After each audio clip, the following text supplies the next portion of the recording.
Good evening, everyone. I want you to imagine something for a moment. Imagine you're walking into a store to grab a few things. You're minding your business, but you realize a security guard is quietly following you from aisle to aisle. You haven't done anything wrong, but you know why they're watching you. Now imagine applying for a job you're fully qualified for, your resume is strong, your interview goes well, but you're passed over and you can't but wonder if the real reason has nothing to do with your skills and everything to do with your skin color. These are real experiences for many people of color. They aren't just isolated incidents or misunderstandings. They are examples of racial prejudice, and they happen every day. Racial prejudice isn't just about one rude person or one unfair decision. It affects how people are treated in schools, workplaces, neighborhoods, and society as a whole. My goal today is to explain what racial prejudice is, why it exists, how it affects people and communities, and what can we do to challenge it in our everyday lives. First, why does racial prejudice exist? Racial prejudice doesn't just appear out of nowhere. It has deep roots in our history, our culture, and the way we are socialized. One major cause is history. For centuries in the United States, there were systems like slavery, segregation, and legalized discrimination. These systems created a racial hierarchy where some races were treated as superior and others as inferior. Even though many of those laws have changed, the attitudes behind them didn't just disappear. They were passed down through families, institutions, and social norms. Stereotypes like seeing one race as more dangerous, less intelligent, or less deserving have been around for generations. Even if people don't say these things out loud, they can still shape how people think.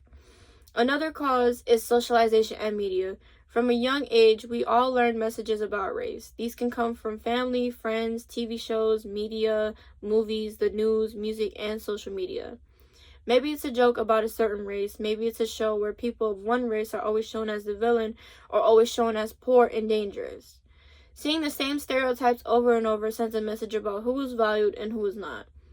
Over time, these repeated messages can make prejudice feel normal, even to people who would never call themselves racist.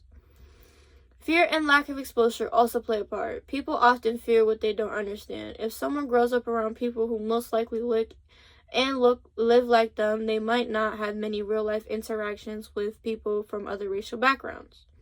So instead of learning from real people, they fill in the gaps with assumptions, stereotypes, and what they've seen in the media. All this history, socialization, media, fear, and lack of exposure comes together to create and maintain racial prejudice. Next, how does racial prejudice affect individuals and society? Racial prejudice is not just a bad attitude. It has real consequences. On an individual level, it can cause serious and emotional psychological harm. Imagine constantly being judged, doubted, or underestimated because of something you cannot change, like your race. This can lead to stress, anxiety, depression, and low self-esteem.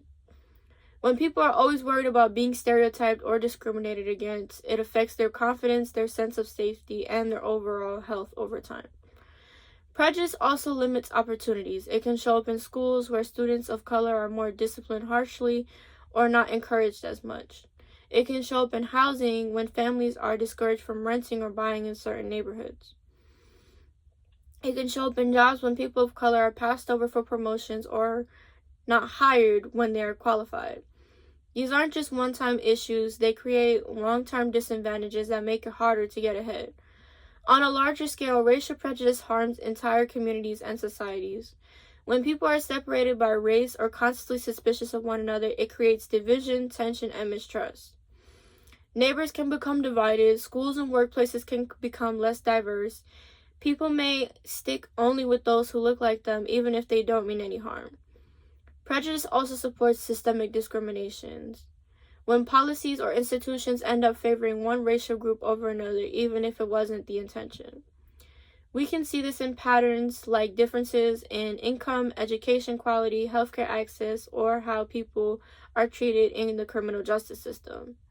So racial prejudice is not just a personal problem, it's a social problem that affects everything from mental health to economic opportunity to how safe and respected people feel.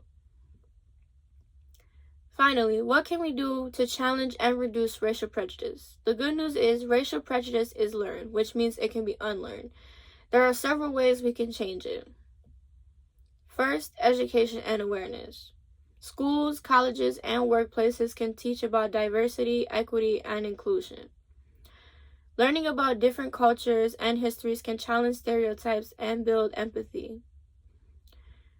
When we learn the real history, including the uncomfortable parts, it helps us understand why things are always the way they are and why change is necessary.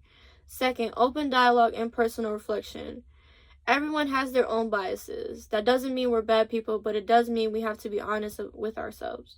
We can start by asking, what assumptions do I make about people based on their race? Where did those ideas come from, and how do they affect the way I treat others? Talking openly about race, privilege, and discrimination, whether in class, with friends, or at home, can be uncomfortable, but it's powerful. It helps us see things from perspectives we might have not considered before. Third, building real connections across differences. Getting to know people from different racial, cultural backgrounds breaks down stereotypes in ways nothing else can. This might look like participating in multicultural events, joining diverse organizations, supporting inclusive policies. When we have real relationships with people who are different from us, it becomes much harder to hold onto prejudiced ideas. Finally, personal action in everyday life. You don't have to be a famous activist to make a difference. Small actions matter. You can speak up when you hear racist jokes or comments, correct stereotypes when you see them, support friends or classmates who experience prejudice, or be intentional about listening and learning from different experiences. These might seem small, but when many people choose to act this way, it creates a culture where prejudice is less accepted and respect is accepted. Racial prejudice is a deeply rooted issue. It grows out of history, culture, and socialization. It harms individuals by causing stress, limiting opportunities, and damaging mental health. It harms society by dividing communities and maintaining inequality and mistrust. But racial prejudice is not something we are stuck with forever. Through education, open dialogue, and real connections and everyday actions, we can challenge prejudice and reduce its impact. Each of us has a role to play. By becoming aware of our own biases, standing up against discrimination, and choosing to understand rather than judge, we help build communities where everyone is treated with respect and given a fair chance. Change begins with awareness, but also grows through action. Thank you.